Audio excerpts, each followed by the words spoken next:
l'idée est que finalement, l'aide de l'État nuit à la croissance, ruissellement, le trickle down en anglais. Quelle est l'idée de cette théorie? C'est que finalement, il faut laisser les riches faire beaucoup d'argent, qu'on entend souvent résumé par on ne peut, avant de partager la richesse, il faut d'abord la créer. C'est ça le résumé de cette théorie, et donc l'idée de dire il faut arrêter les politiques égalitaires, elles sont nuisibles à la création de richesse et finalement elles nuisent aux pauvres à la fin.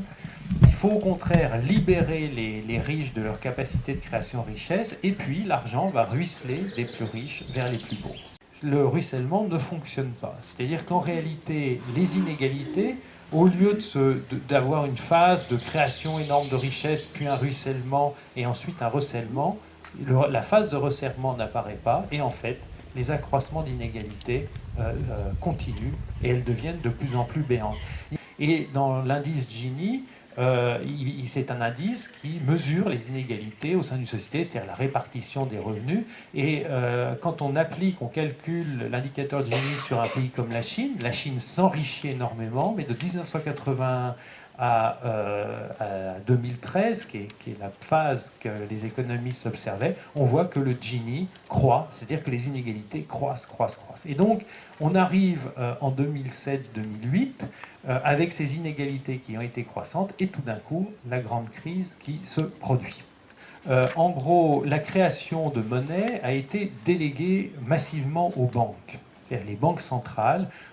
Alors que les banques centrales contrôlaient la création de monnaie jusqu'en 70, les banques centrales avaient abandonné à partir de 79 la création de monnaie, et il y avait des masses monétaires énormes qui avaient été créées. Il faut savoir que dans les années 80, les États-Unis eux-mêmes vont cesser de mesurer la création des masses monétaires. C'est-à-dire que si vous me demandez combien de dollars y a-t-il dans le monde, en fait, personne ne peut y répondre précisément.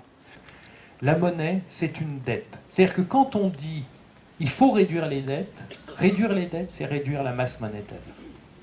Et quand vous rentrez dans une déflation, il faut créer de la masse monétaire si vous ne voulez pas rentrer en récession. Donc vous voyez bien que ce qu'on a entendu depuis 2008, il faut relancer, et en même temps il faut réduire la dette, est profondément contradictoire. Et comme la monnaie est purement une croyance, je crois que cette dette existe, se crée ce qu'on appelle un credit crunch, c'est-à-dire que tout d'un coup, la masse monétaire peut potentiellement s'effondrer. Et qu'est-ce qu'il a fallu faire? Il a fallu que les États, ou plus exactement les banques centrales, reconstituent de la confiance dans la monnaie en produisant eux-mêmes de la masse monétaire. Alors, à l'heure actuelle, on est dans un rythme de 80 milliards d'euros par mois produits par l'ensemble des banques centrales européennes. C'est ça les chiffres pour éviter cet effondrement du système monétaire.